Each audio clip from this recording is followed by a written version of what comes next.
Bem-vindos ao Grupo Marcos, eu sou Carlos Luiz, você está no Nova Geração 174, Verdadeira Grandeza, lê os Salmos. Bem-aventurado o homem que não anda segundo o conselho dos ímpios, nem se detém no caminho dos pecadores, nem se assenta na roda dos escarnecedores. Antes, tem o seu prazer na lei do Senhor, e na sua lei medita de dia e de noite. Pois será como a árvore plantada junto a ribeiros de águas, a qual dá o seu fruto no seu tempo, e as folhas não cairão, e tudo o que fizer prosperará. Assim iniciamos a nossa reflexão de O Livro dos Espíritos, segunda parte, capítulo 6, Relações de Além-Túmulo.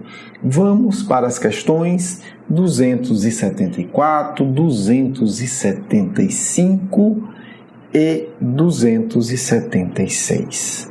Vamos lá. As diferentes ordens de espíritos estabelecem entre esses hierarquia de poderes. Há entre eles subordinação e autoridade? A pergunta é a seguinte: um espírito manda no outro? Tem quem mande? Tem quem seja obrigado a obedecer? Os espíritos respondem: sim, muito grande. Os espíritos têm uns sobre os outros uma autoridade relativa à sua superioridade e que eles exercem por um ascendente moral irreversível. Kardec, como sempre, quer deixar claro, pergunta mais uma vez: os espíritos inferiores podem subtrair-se, escapar à autoridade dos superiores? O espírito responde: eu disse irresistível. Não vamos discutir sobre isso.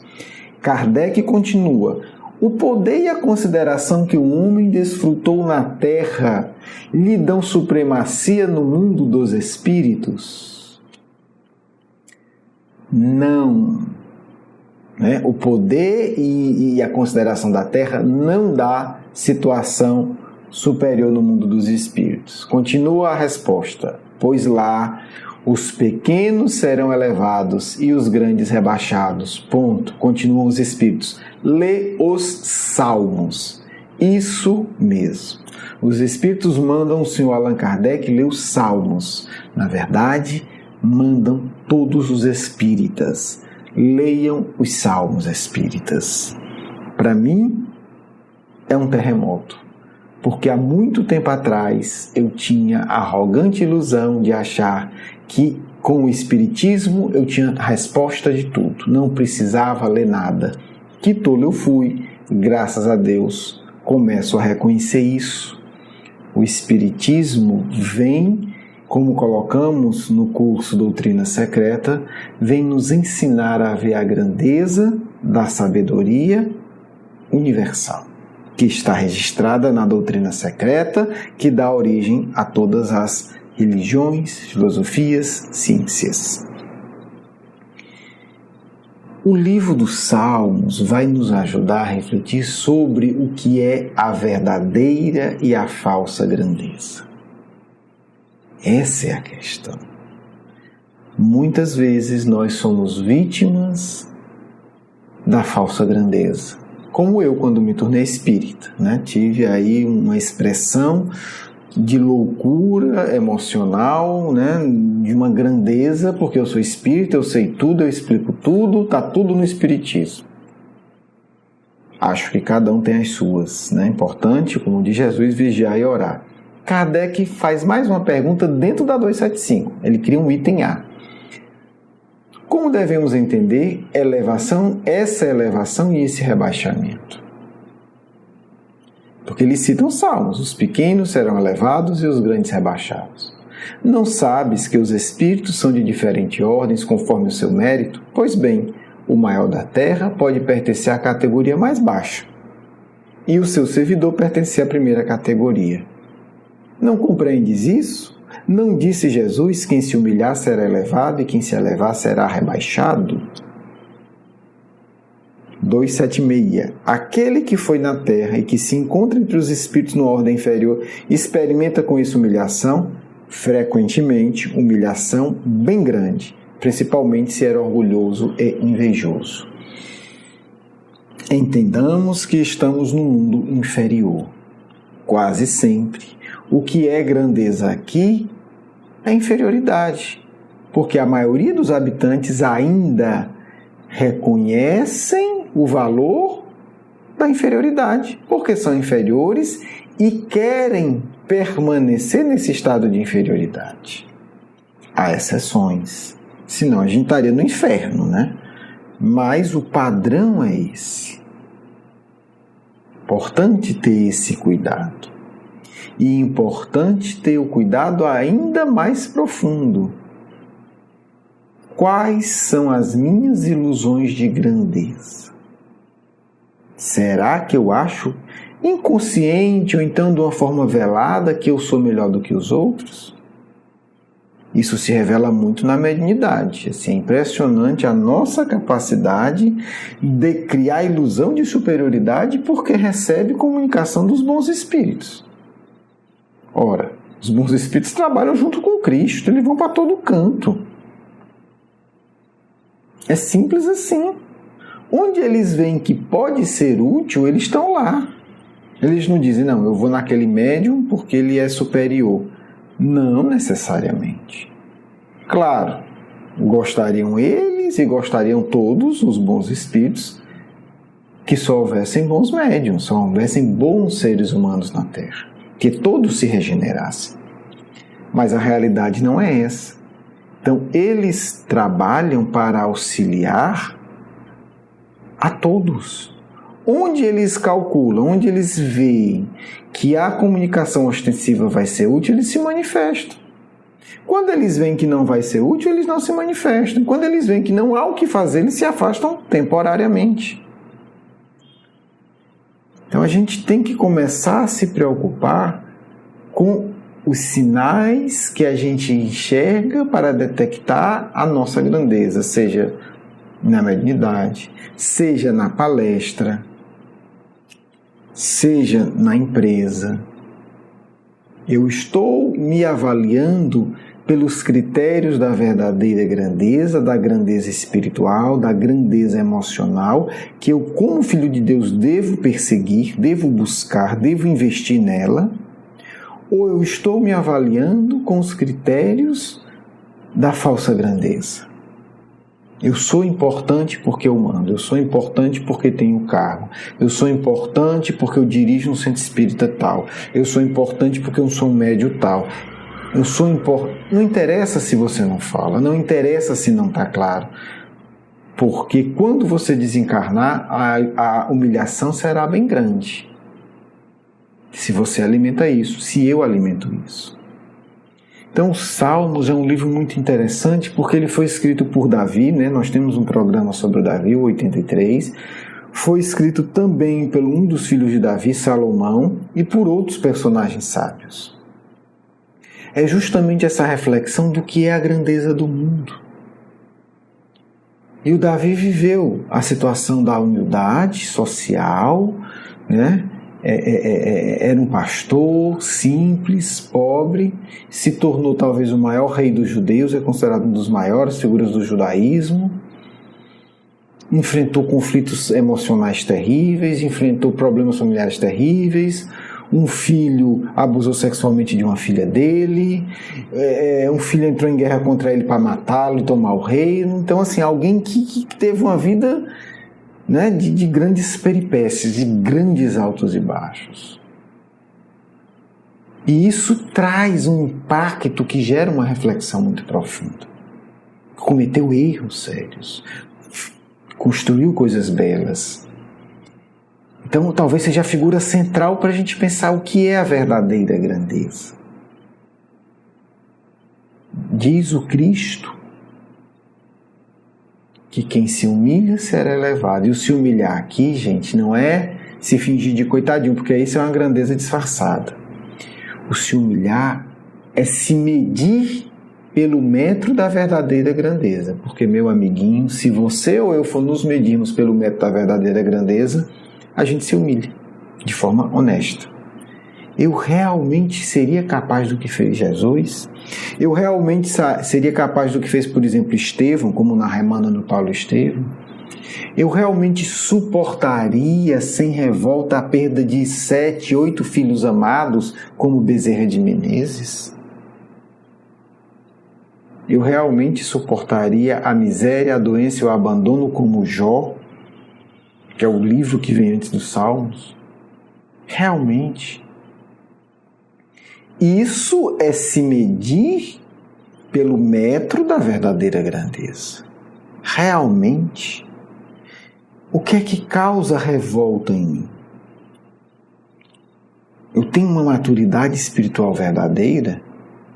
Porque exibição, convencer espíritos necessitados que nós somos bons é relativamente fácil. Porque somos iguais, então nós nos conhecemos muito bem. Nós sabemos como nos enganarmos uns aos outros com muita facilidade. Mas que tal o metro verdadeiro? Eu seria capaz disso na prática? Eu seria capaz de amar alguém que me esbofeteia e me esfaqueia e me adoece? Seria? Então, essa reflexão é uma reflexão que toca, porque ela vai gerar nossa realidade espiritual. Não estou dizendo que nós temos que chegar nesse padrão ao desencarnarmos. Seria muito crueldade, inclusive comigo. Eu não vou chegar. Não dá para fazer isso numa encarnação de onde eu estou no momento. É impossível. Mas, pelo menos, se nós desenvolvermos a lucidez de vermos a nossa situação, o nosso desencarne terá tudo para ser extremamente agradável. E evitaremos os piores dessabores. Nós espíritas, segundo Chico Xavier, estamos desencarnando muito mal.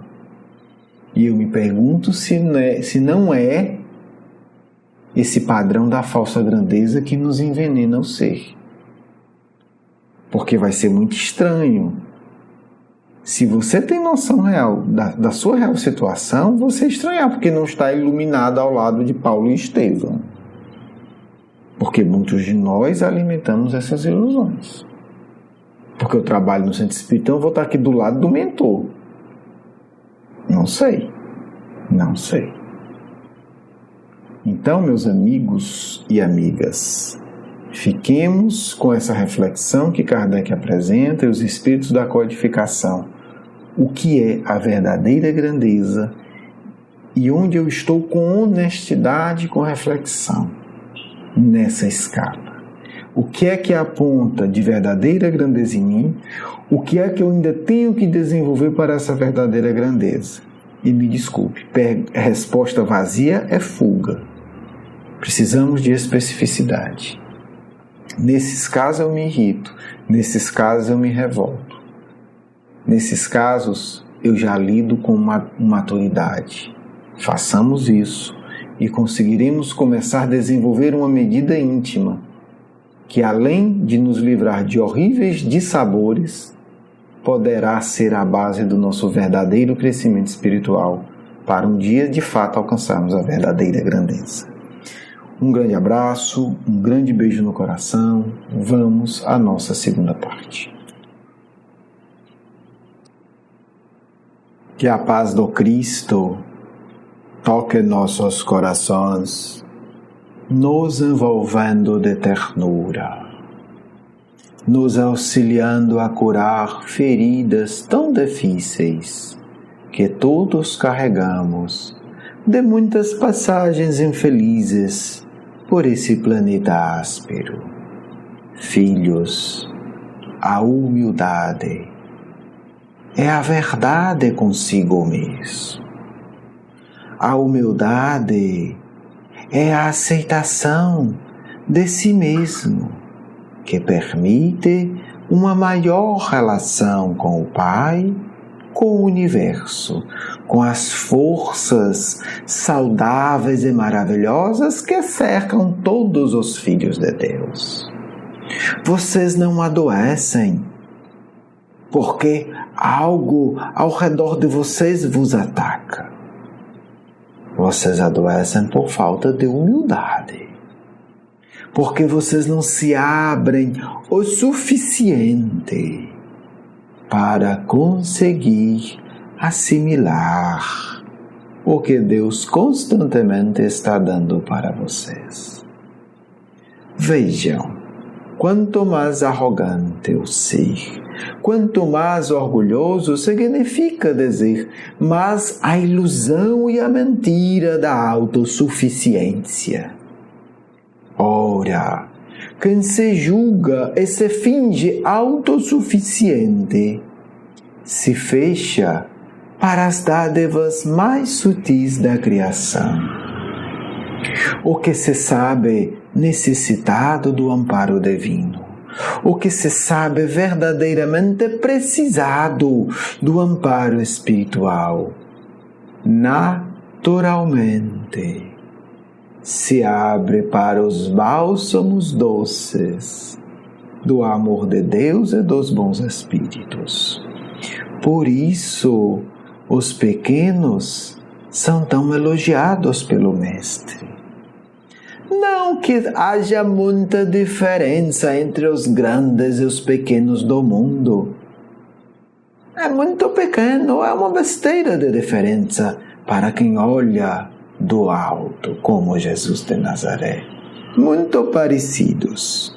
É como uma pessoa com 1,90 m e outra com 1,85 m visto por alguém que está pulando de paraquedas. Não tem diferença real.